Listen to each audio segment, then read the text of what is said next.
അവരുടെ ആയുധങ്ങൾ സൂക്ഷിക്കാൻ അവർ ഒളിവിലിരിക്കാനും ഉപയോഗിച്ചു എന്ന് പറയപ്പെടുന്ന നാച്ചുറൽ ആയ ഒരു കേവാണ്. Hey guys, welcome to a family trip vlog. അങ്ങനെ 3-4 കൊല്ലത്തെ പ്ലാനിങ്ങിന് ശേഷം അവസാനം ഞങ്ങൾ അങ്ങനെ ടൂർ പോവുകയാണ് സുഹൃത്തുക്കളെ. അപ്പോ ഫസ്റ്റ് ഡെസ്റ്റിനേഷൻ എന്ന് പറഞ്ഞാൽ ഭൂതത്താങ്കെട്ട് ഫോറസ്റ്റ് ആണ്. ഓരോരുത്തരും സീറ്റിലിരുന്ന് അങ്ങനെ വണ്ടി ആൻഡ് ട്രിപ്പ് സ്റ്റാർട്ട് ആയിരിക്കുകയാണ്.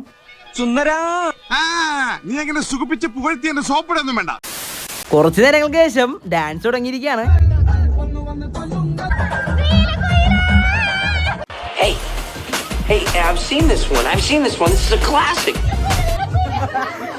നീലക്കുയിലാരും മറന്നിട്ടില്ലെന്ന് വിചാരിക്കുന്നു.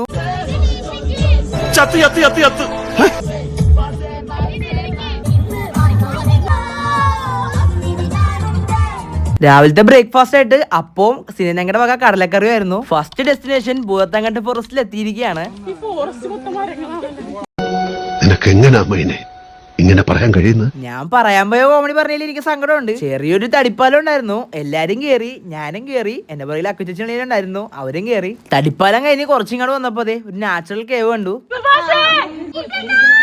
കേവിന്റെ അകത്ത് എന്താ സംഭവിക്കണെന്ന് അറിയാൻ വേണ്ടി ഞാൻ ചാടിത്തുള്ളി പോവുകയാണ്. കേവിന്റെ അകത്ത് ഒരു ഗാർഡ് ഉണ്ടായിരുന്നു. പുള്ളി എക്സ്പ്ലെയിൻ ചെയ്തു ഈ കേവിനെ പറ്റി.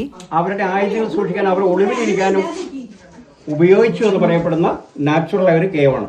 മറ്റൊന്നും നമുക്ക് ഇതിൻ്റെ അകത്ത് കിട്ടാനില്ല. നമ്മൾ റിസ്ക് കാണിക്കുന്നു. മഞ്ഞുമൽ ബോയ്സ് ഒക്കെ വിജയിച്ചതിന്റെ കാര്യം ഇതുപോലൊക്കെ റിസ്ക് കാണിച്ചാണ്. ഓക്കെ, വളരെ ചെറിയൊരു ഗുഹയാണ്, കാണാൻ നല്ല രസമുണ്ടായിരുന്നു. അവിടെ ഇരുന്ന് 2 ഫോട്ടോ എടുത്തതിന് ശേഷം ഞങ്ങൾ എല്ലാവരും ഇവിടെ നിന്ന് ഇറങ്ങിയാണ്. ഗുഹയിൽ നിന്ന് ഇറങ്ങി കുറച്ചും കൂടി നടന്നപ്പോ കുറച്ചധികം ഊഞ്ഞാലുള്ള സ്ഥലം കണ്ടത് മാത്രമേ ഓർമ്മയുള്ളൂ. എല്ലാരും ഓരോ ഊഞ്ഞാലിൽ കയറിയിരുന്നു.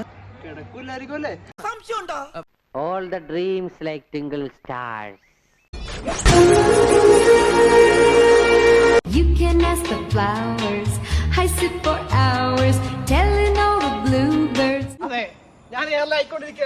ഏറിപ്പോയ ഡാനിയലിനെ വിളിച്ചുകൊണ്ട് ഞങ്ങൾ അങ്ങനെ നേരെ ഭൂതംകെട്ടി ഡാം കാണാൻ വേണ്ടി പോവുകയാണ്. ഭൂതംകെട്ടി ഡാം കണ്ടുകൊണ്ട് ഇന്നത്തെ വ്ലോഗ് ഇവിടെ കൊണ്ട് അവസാനിക്കുകയാണ്. വീഡിയോ ഇഷ്ടപ്പെട്ട ലൈക്ക്, ഷെയർ, ഫോളോ. പാർട്ട് 2 ഉടനെ വരുന്നതായിരിക്കും. അപ്പോ ബൈ.